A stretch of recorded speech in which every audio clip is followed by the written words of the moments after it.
close-knit bunch, of course. They work together in the Asia Talent Cup. They all work under the same umbrella, on the same bikes, get the same mentors, the same training. So they're all close-knit, they're all friends with each other, they all get along. But this is racing, of course, and they all want to win. They're all young, they're all hungry.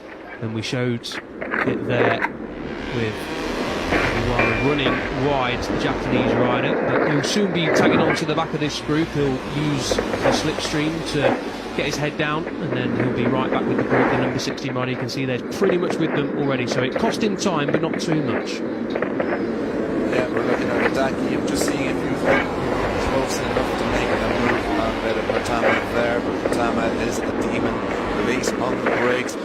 So he's going to hold on to the lead as we come around the final couple of corners, victory corner here, and we're going to knock off another lap. But as you said, great bunch of friends here. But once the visors are down, it's elbows out, and it's all about victory. Absolutely. It's that way, chopping and changing at every corner here. Just settle down just a little bit. I hope I don't give it the commentators first, particularly for the case of Bertama and Odaki, who are leading up in front. If we look at the slow-mo coming over the hill here, and what a shot that is.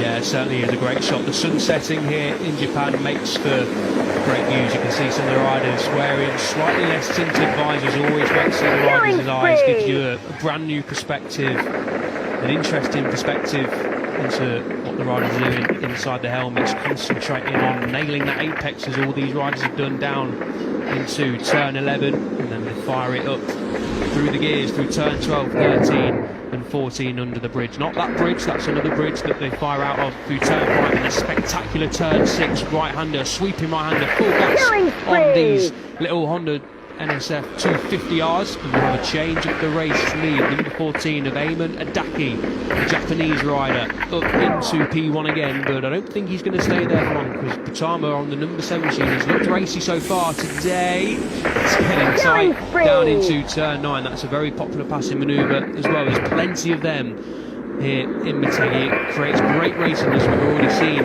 so far in the opening few laps, and we're not even half race distance yet, so there's plenty left on the table for these riders. Yeah, an interesting line there from Zeb Matani. He was trying to fire it up the inside and just about managed to keep it pinned. As we're looking at the replay here, number 21 of Izawa firing it up into third position even, and he's dropping back and forth, and Bertama out front again, but not for long. Odaki fires it back, takes the outside line. Izawa slots into third position ahead of Mitani, and number 16 Odiwara is leading Takahira in this lead group of riders.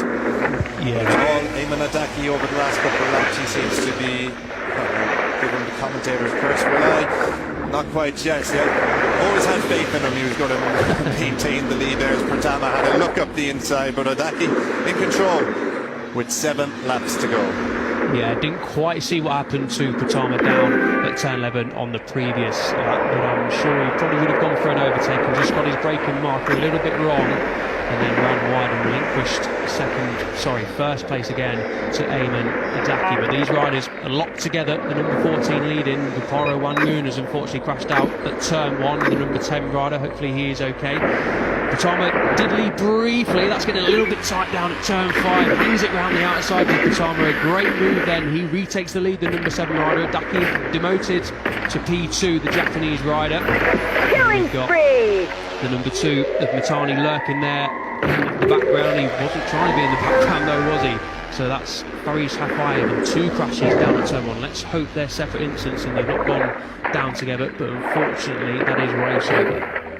Yeah, day over for the Hafayev, the rider number 19. Let's see what happened. Oof, it looks like they may have collided just before it. Wanmoon, Hafayev, both gone.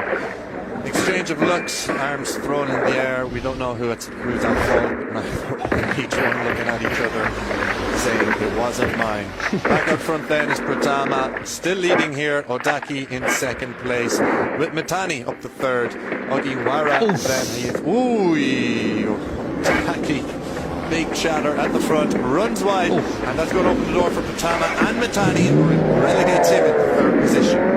He's done well to keep it on the tarmac there. Here's the number 14 of Eamon Adaki.